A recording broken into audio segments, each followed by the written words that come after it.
Hello hello नमस्ते नमस्ते सबैजनालाई। आज चाहिँ म गाउँको अति नै अर्गानिक कुरा देखाइरहेको छु। यो के भन्ने कुरा तपाईँहरूलाई थाहा नै भइसकेको छ। हेर्नुहोला कति मजाले फलेको छ है केरा। चिनिया केरा छ है। यहाँ चाहिँ अति नै मिठो गुलियो, सानो सानो भए पनि मिठो हुने हैन।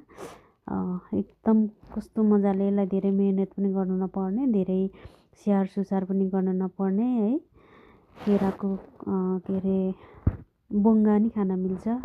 तपाईँहरूले यो बोङ्गा कसरी बनाएर खानुहुन्छ? मैले चाहिँ बनाएर खाएँ, मिठै भयो, टक्क लाएर है। यस्तो छ गाउँको हालखबर।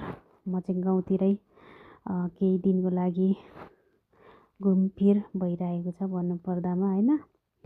गाउँको बसाइ पनि निकै दिन भइसकेको छ।